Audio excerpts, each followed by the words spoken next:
नमस्कार, आपके साथ मैं हूं विवेक और सबसे पहले उस सबसे बड़े सर्वे की बात करेंगे जो किसान आंदोलन से सीधे जुड़ा है, जिस आंदोलन पर जमकर सियासत हो रही है।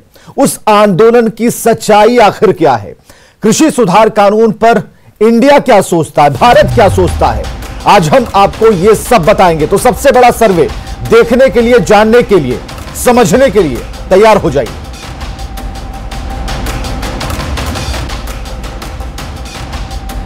तो 22 राज्य केंद्र शासित राज्यों में यह सर्वे किया गया है। 2412 लोगों को इसमें शामिल किया गया।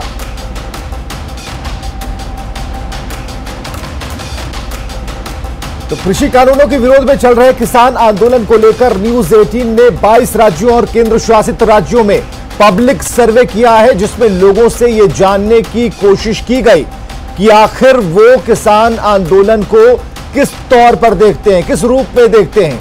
वो इस आंदोलन का समर्थन करते हैं या फिर इस आंदोलन को खत्म करने के पक्ष में हैं। आपको हम यह बताएं कि न्यूज 18 ने सर्वे में 22 राज्यों और केंद्र शासित राज्यों के 2412 लोगों को शामिल किया।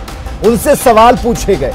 सर्वे में पारदर्शिता बनाए रखने की हमने पूरी कोशिश की और सर्वे में जो आंकड़े निकलकर सामने आए हैं वो सर्वे में शामिल लोगों के जवाब के आधार पर। चलिए आप देखते हैं कि सर्वे में हमने जो सवाल किया वो सवाल क्या था और उस पर लोगों की राय क्या थी, यह हम आपको बताएंगे। लेकिन उससे पहले आपको बताते हैं कि सर्वे की बड़ी बातें क्या हैं। तो देखिए, सर्वे की बड़ी बातें 56.59% जो किसान हैं वो आंदोलन खत्म करने के पक्ष में है। 53% से ज्यादा किसान कृषि सुधार कानून के समर्थन में है। इसी तरह से 30.8% किसान कृषि सुधार कानून के विरोध में है। 15.8% किसानों की जो राय है इस पर कोई विरोधात्मक राय नहीं बनती। 48.71% किसान राजनीति से प्रेरित हैं और 32.59% किसान राजनीतिक विरोध से असहमत हैं। उसी तरह 18.70% किसानों की राजनीतिक विरोध पर कोई भी राय नहीं है। 52.69% किसान की जो राय है, जिद छोड़ दें, किसान सरकार से कर लें समझौता, ऐसी बात वो कहते हैं। हालांकि 60 और 70 के बीच की जो फीसदी है वो नए कानून के तहत बेहतर मूल्य मिलने की बात कहते हैं। 73% किसान कृषि सुधार और आधुनिकीकरण के समर्थन में है। 69.95% किसान मंडी के बाहर उपज बेचने का समर्थन करते हैं। 53.94% किसान एमएसपी पर केंद्र के लिखित ऑफर का समर्थन करते हैं। उसी तरह 66.71% किसान पराली जलाने पर लगी बैन हटाने के खिलाफ हैं। तो ये कृषि कानून पर न्यूज 18 नेटवर्क का सर्वे हम आपको बता रहे हैं और जो सवाल हमने पूछे उसका जो जवाब आया, कितने फीसदी किसानों ने उस पर अपनी क्या राय रखी, ये हम आपको एक एक कर बता रहे हैं। और ये सर्वे स्पष्ट कर रहा है जो हमारा सैंपल है उस सैंपल के आधार पर, क्योंकि वो जो लिमिट हमने आपको बताई है कि कितने लोगों पर, कितने किसानों पर हमने ये सर्वे किया और हर किसान अपनी बुद्धिमत्ता से क्या सोचता है इस बारे में, वो भी हमने आपको बताने की कोशिश की है।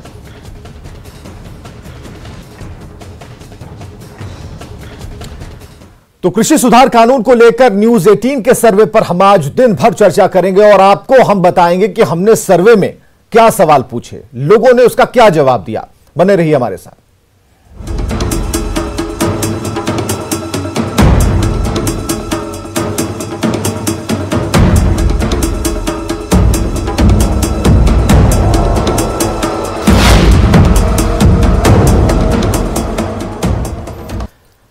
चलिए, सर्वे को दिन भर हम दिखाते रहेंगे कि हमने जो सर्वे किया, जिस सैंपल को लेकर सर्वे किया, लोगों की राय क्या थी, किसान क्या सोचते हैं और उसका जो फीसदी यानी कि जो परसेंट है वो क्या कहता है। बिहार की खबरों की बात करें तो बिहार में शराबबंदी कानून को और भी मजबूत करने की कोशिश चल रही है और एक बार फिर डीजीपी से लेकर थाने के सिपाही शराब नहीं पीने की शपथ लेने वाले हैं। लॉ एंड ऑर्डर की समीक्षा के दौरान मुख्यमंत्री ने पुलिस विभाग के आला अधिकारियों को निर्देश दिया था। मुख्यमंत्री नीतीश कुमार के निर्देश के बाद पुलिस विभाग के अधिकारी और पुलिसकर्मी आज सुबह 11 बजे शराब नहीं पीने की शपथ लेंगे। और राज्य में यह कवायद तब हो रही है जब कांग्रेस शराबबंदी खत्म करने की मांग कर रही है। शराबबंदी कानून की समीक्षा की मांग जोर पकड़ रही है।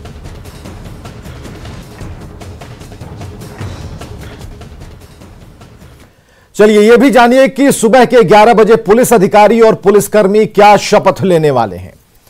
मजमून क्या होगा तो शपथ क्या होगा, मैं नाम और पदनाम होगा और आज दिनांक यानी कि जो तारीख है और उसके हिसाब से प्रतिष्ठान का नाम जहां शपथ ली जा रही है कि प्रांगण में सत्यनिष्ठा के साथ शपथ लेता हूं या फिर लेती हूं कि मैं आजीवन शराब का सेवन नहीं करूंगा या फिर करूंगी, मैं कर्तव्य पर उपस्थित रहूं अथवा ना रहूं, अपने दैनिक जीवन में शराब से संबंधित गतिविधियों में किसी प्रकार से शामिल नहीं होऊंगा या फिर होंगी, शराबबंदी को लागू करने के लिए जो भी विधि सम्मत कार्रवाई अपेक्षित है उसे करूंगा या फिर करूंगी, यदि शराब से संबंधित किसी भी गतिविधि में शामिल पाया जाऊंगा या फिर जाऊंगी तो नियमानुसार कठोर कार्रवाई की भागीदार बन सकता हूं या फिर बनूंगी। और उसके बाद हस्ताक्षर। यह शपथ पत्र हम आपको दिखा रहे हैं जो 11 बजे लोग पढ़ने वाले हैं। विधानसभा चुनाव के बाद आज आरजेडी की समीक्षा बैठक होगी और बैठक में विधानसभा चुनाव में पार्टी के प्रदर्शन की समीक्षा होगी। समीक्षा बैठक से पहले जहां अब्दुल बारी सिद्दीकी को लालू प्रसाद की कमी खली, तो विरोधी आरजेडी की समीक्षा बैठक पर निशाना साध रहे हैं। देखिए, लालू जी की कमी तो हमेशा खलेगी। लालू जी की तुलना किसी ए और बी से नहीं हो सकती है, मगर हम लोगों का दायित्व है उनकी बातों को आगे बढ़ाना चाहिए। आरजेडी की समीक्षा बैठक है, उसके पहले रविवार को पार्टी के बड़े नेता अब्दुल बारी सिद्दीकी का दर्द छलक पड़ा। बोले लालू जी की जगह कोई एबीसी नहीं ले सकता। देखिए, लालू जी की कमी तो हमेशा खलेगी। लालू जी की तुलना किसी ए और बी से नहीं हो सकती है, मगर हम लोगों का दायित्व है उनकी बातों को आगे बढ़ाना चाहिए। खैर, सिद्दीकी साहब अकेले नहीं हैं जिनका दर्द जुबां पर आया हो। आरजेडी की समीक्षा बैठक में पार्टी संगठन से नाराज नेता अपनी आवाज उठाएंगे। जिन कारणों से जो हारे या किन्हीं के हराने से या किन्हीं के विश्वासघात से या समीकरण के चलते, इन सारे बिंदुओं पर विस्तार से बातें होगी। विधानसभा चुनाव के बाद हो रही समीक्षा बैठक में विधानसभा चुनाव में पार्टी के प्रदर्शन पर विचार होगा, जहां कांग्रेस नेता प्रेमचंद्र मिश्रा का कहना है कि ये आरजेडी का अंदरूनी मसला है, तो जेडीयू नेता इस समीक्षा बैठक पर तंज कस रहे हैं। अब आरजेडी की समीक्षा बैठक है, उसमें क्या चर्चा होगी उसके बारे में मैं कौन होता हूँ कुछ कहने वाला। हर दल को हक है कि अपने कमजोरियों को देखे। जेडीयू ने भी बैठक की है, बीजेपी ने भी किया है, आरजेडी भी कर रही है। अब अगर वो तथाकथित हार की समीक्षा कर रहे हैं तो मुझे ऐसा लगता है सबसे पहले उन्हें अपने परिवार के अंदर और बड़े नेताओं के साथ, जो कार्यकर्ताओं के साथ जो संवादहीनता की स्थिति बनी है, उस पर जरूर उन्हें ध्यान देना चाहिए। और मुझे लगता है परिवार के बाहर भी नेतृत्व ढूंढने की संभावनाएं हैं। विधानसभा चुनाव में आरजेडी का प्रदर्शन काफी बेहतर रहा है। हालांकि पार्टी सत्ता का स्वाद चखते चखते रह गई। कहां चूक हुई, इसे लेकर बैठक में क्या कुछ निकलकर सामने आता है, ये देखना होगा। न्यूज़ 18 के लिए पटना से शैलेंद्र कुमार की रिपोर्ट। इधर नालंदा के बिहार थाना क्षेत्र के बड़ी दरगाह में बनी नगर पुलिस चौकी बंद होने से आसपास लोगों की परेशानी बढ़ गई है और इस पुलिस चौकी में कई सालों से पुलिसकर्मी रह रहे थे, लेकिन लोकसभा चुनाव के दौरान सभी पुलिसकर्मियों को यहां से हटा दिया गया और तभी से यहां पर बदमाशों का अड्डा बन गया है।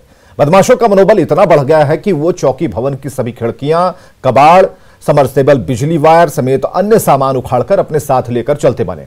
इतना ही नहीं, इस चौकी भवन के सटे गर्ल्स स्कूल भी है और यहां पढ़ने वाली छात्राओं से छेड़खानी की घटना होती है। स्थानीय लोगों की मांग है कि इस चौकी में फिर से पुलिसकर्मियों की पदस्थापित उन्हें किया जाए ताकि आसपास के लोग सुरक्षित जिंदगी जी पाएं। नगर चौकी का जायजा लिया हमारे सहयोगी अभिषेक कुमार ने। अभी हम मौजूद हैं बिहार सिर्फ के नगर आरक्षी चौकी दरगाह पर, जहां मेरे पीछे आप देख सकते हैं कि जो बिल्डिंग है देख चकाचक है, लेकिन इसमें जो भी पुलिसकर्मी थे उसे एमपी चुनाव के पूर्व हटा दिया गया और तब से यहाँ जो चोरों का, लफंगों का जो अड्डा बन गया है। खास करके यहाँ देख सकते हैं कि जिस तरह से जो किवाड़ी खिड़की है सारा का सारा कबाड़ का उखाड़ कर लेकर भाग गया। और यहाँ पर सबसे बड़ी बात है कि अपराधियों का अड्डा बन चुका है। यहाँ के आसपास लोग काफ़ी परेशान हैं। उन लोगों का मांग है कि यहाँ पर पुलिस जो चौकी है पूर्व की तरह फिर से पदस्थापित कराया जाए और ताकि यहाँ के लोग आसपास में हैं जो सुरक्षित रह सके। देख सकते हैं किस तरह से जो खिड़की कबाड़ी है सबको उखाड़ लिया गया है और पूरी तरह से इसे गंदगी में तब्दील कर दिया गया है।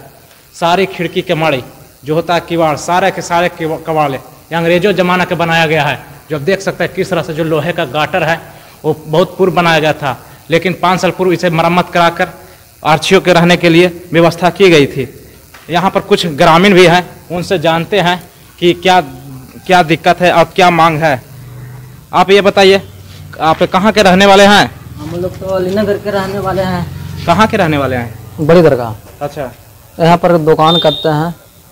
हाँ, तो यहाँ क्या देख रहे हैं अभी? यहाँ तो पर्सनालिटी बहुत खराब हो रहा है। ये क्या था इसमें पहले? पहले तो ये तो बहुत अच्छा था, अब बहुत खराब हो गया। माने कौन रहते थे? यहाँ सिपाही सब रहते थे। अच्छा, वो सिपाही अभी नहीं है। तो यहाँ सारा खिड़की किवाड़ है जो सारा खोल लिया गया है, समरसेबुल खोल लिया गया है, बिजली का तार काट लिया गया है, सब सामान का लापता हो रहा है धीरे धीरे। तो कोई माना करने वाला यहाँ पर नहीं था? यहाँ पर कोई आदमी रहबे नहीं करता है, तो माना कौन कर सकता है। नालंदा से न्यूज़ 18 के लिए अभिषेक कुमार। और अब बात करेंगे बिहार में ठंड की, जहां कोल्ड डे जैसे हालात बन रहे हैं।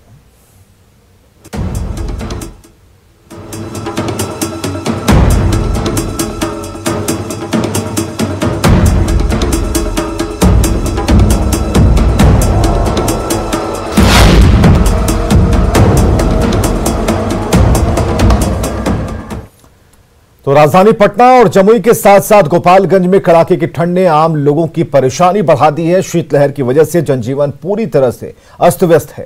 तेज हवाओं ने कनकनी और भी बढ़ाई है। जिला प्रशासन की ओर से ऑरेंज अलर्ट जारी किया गया है। उसके बाद भी आपदा प्रबंधन विभाग की तरफ से जिले में कहीं भी अलाव की व्यवस्था नहीं की गई। जायजा लिया हमारे सहयोगी मुकेश कुमार ने। गोपालगंज में भी कड़ाके की ठंड पड़ रही है और यहाँ पर शीतलहर की वजह से लोगों का आम जनजीवन वो प्रभावित हुआ है। मैं बताऊं कि सीवियर कोल्ड वेव की वजह से गोपालगंज में करीब 10 से 20 किलोमीटर प्रति घंटे की रफ्तार से हवाएं चल रही हैं और जिसका आप देख सकते हैं सीधा असर।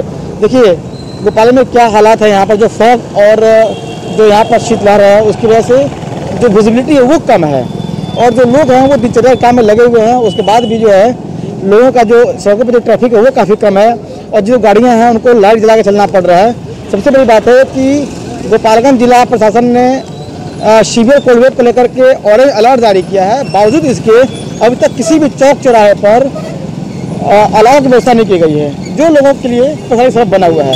मुकेश कुमार, न्यूज़ 18, गोपालगंज। यूपी और नेपाल के सीमावर्ती इलाकों में भी शीतलहर और तेज हवाओं ने कनकनी बढ़ा दी है। आम जनजीवन पूरी तरह से प्रभावित है। सड़कों पर वाहनों की रफ्तार थम गई है। लोग घर में रहने को मजबूर हैं। वहीं जिला प्रशासन की ओर से अब तक अलाव की व्यवस्था नहीं की गई है। बगहा में ठंड का जायजा लिया है सहयोगी मुन्ना राज ने। कोहरा के साथ कनकनी ने आम जनजीवन को पूरी तरह प्रभावित कर दिया है। हम अभी खड़े हैं NH 727 पे जो यूपी बिहार को जोड़ता है। आप देख सकते हैं कि कोहरा की क्या स्थिति है और कोहरा में वाहनों की रफ्तार एकदम धीमी हो गई है और लोगों का जनजीवन पूरी तरह प्रभावित है। लोग आमतौर पर घरों से निकल नहीं रहे हैं और जो निकल भी रहे हैं उनकी रफ्तार काफ़ी धीमी है। हम बात करने की कोशिश करते हैं। एक ऑटो ड्राइवर है, क्या नाम है भैया? विनोद साहब। क्या परेशानी हो रही है इसको? कोहरा में लोग नहीं रहे, गाड़ी जगह जगह खड़ी हो जा रही है। कोई चौक चौराहा पर आगे भी नहीं है, आगे का कोई जलावन का व्यवस्था भी नहीं है। किस तरह की परेशानी हो रही है ठंडा में? परेशानी है ठंडी में, जलावन नहीं है, ठंडा में बहुत परेशान हो रहा है आदमी, कहीं आना जाना बंद कर दिया है। तो आमतौर पर आप देख सकते हैं कि कोहरा और कनकनी तो जरूर है, लेकिन जिला प्रशासन की ओर से शहर में कहीं भी आग की व्यवस्था नहीं है और लोग पूरी तरह आगोश में आ गए हैं। मुन्ना राज, बगहा।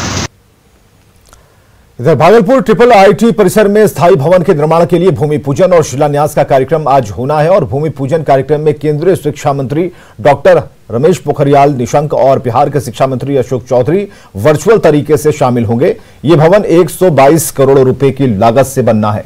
भवन 50 एकड़ जमीन में बनेगा और भूमि पूजन की तैयारी का जायजा लिया है आशीष रंजन ने। इंजीनियरिंग कॉलेज परिसर में आज IIIT के भवन के लिए जो है भूमि पूजन का कार्यक्रम रखा गया है और उसको लेकर सारी तैयारियां यहां पर की गई है। जो केंद्रीय शिक्षा मंत्री हैं रमेश पोखरियाल निशंक जी, वो और बिहार के जो शिक्षा मंत्री हैं अशोक चौधरी, वो दोनों जो है ऑनलाइन इसका उद्घाटन करेंगे और यहाँ पर जो है ये काम यहाँ पर शुरू होगा। 50 एकड़ की भूमि जो है उसके लिए निर्धारित की गई है यहाँ पर और 122 करोड़ रुपए इस भवन को बनने में लगेंगे, जिसमें सारी फैसिलिटी होगी। हॉस्टल इसमें होगा, पढ़ने के लिए जो है कॉमन रूम है, सारी व्यवस्था उसमें रहेगी और जो कार्यक्रम है उसको लेकर यहाँ पर पूरी तैयारी की जा चुकी है और 11 बजे से ये कार्यक्रम शुरू होगा और यहाँ पर LED स्क्रीन लगाए गए हैं, सारे चेयर यहाँ पर लगे हुए हैं और जिसको लेकर अभी भी यहाँ पर तैयारी पूरी तरीके से कर ली गई है और 11 बजे से जो है यहाँ पर भूमि पूजन का कार्यक्रम शुरू होगा जो लगभग 1 घंटे चलेगा। आशीष रंजन, न्यूज़ 18 भागलपुर।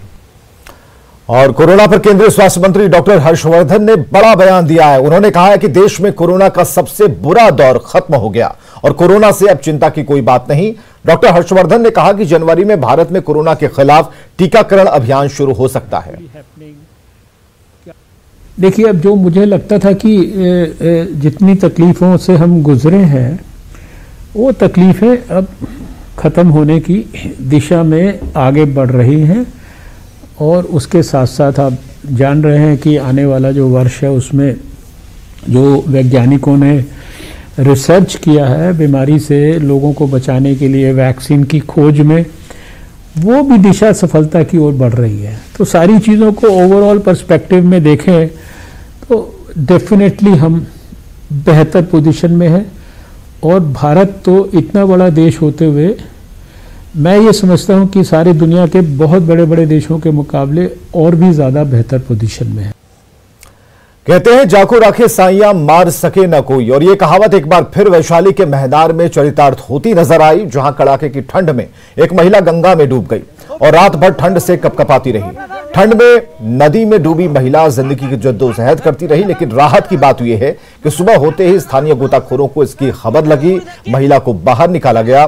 स्थानीय गोताखोरों ने उसे गंगा नदी से निकालने के बाद सीधे महनार सरकारी अस्पताल में भर्ती करवाया, जहां महिला का इलाज चल रहा है। महिला को एक नया जीवन मिला और इनकी पहचान राघोपुर की रहने वाली अनीता देवी के रूप में हुई है, जो बिदुपुर से ऑटो में सवार होकर पीपा पुल के जरिए राघोपुर जा रही थी। इसी दौरान चक्कर आने पर वो पीपा पुल पर ही उतर गई और बेहोश होकर गंगा में गिर पड़ी। अनीता की देवी की हालत अस्पताल में फिलहाल स्थिर बताई जा रही है।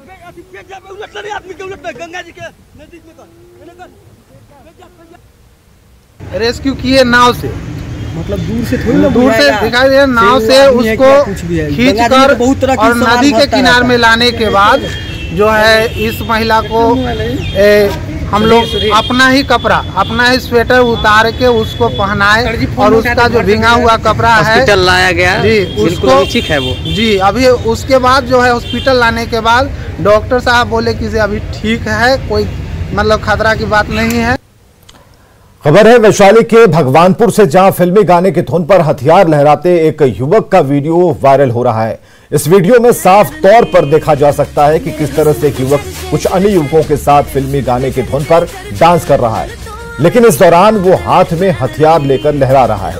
माना जा रहा है कि गांव में आयोजित शादी के मौके का ये वीडियो है और ये वायरल वीडियो करीब 10 दिन पुराना है।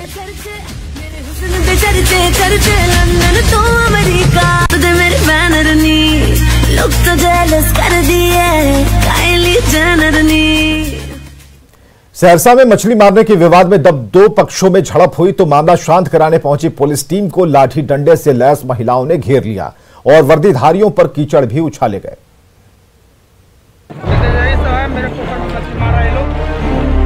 पोखर में मछली मार रही ग्रामीण महिलाएं, देखिए कैसे छोटे छोटे बर्तन लेकर आई ये महिलाएं मछली मार रही हैं। तस्वीरें सहरसा के बेहरा थाना क्षेत्र के पटोरी गांव की हैं। अभी तक तो सब कुछ सामान्य नजर आ रहा है, लेकिन अब जरा ये दूसरी तस्वीर भी देखिए। अचानक महिलाएं लाठी डंडे से लैस हो जाती हैं और दूर खड़े हैं पुलिसकर्मी। इन महिलाओं को शांत कराने की अपील कर रहे हैं। लेकिन ये क्या, वर्दीधारियों पर कीचड़ उछाला जा रहा है। इन महिलाओं ने पुलिस वालों को घेर रखा है। आखिर ये हंगामा क्यों हो रहा है? तो जान लीजिए, गांव के पप्पू मुखिया के पोखर में जबरन मछली मारने के आरोप में कुछ लोगों ने इन महिलाओं के साथ मारपीट की थी।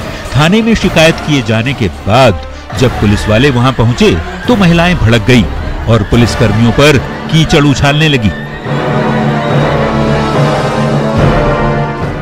पप्पू मुखिया के समर्थक भी अड़े रहे और ये ग्रामीण महिलाएं भी डटी रहीं। काफी देर तक हो हल्ला होता रहा, कीचड़ उछाला जाता रहा। ये तस्वीरें देखिए, कैसे बार बार शांत होने की अपील के बावजूद महिलाएं अड़ी रही और पुरुषों से दो दो हाथ करने पर आमादा। आखिरकार किसी तरह मामले को शांत कराया गया। अनुभव, न्यूज़ 18 सहरसा।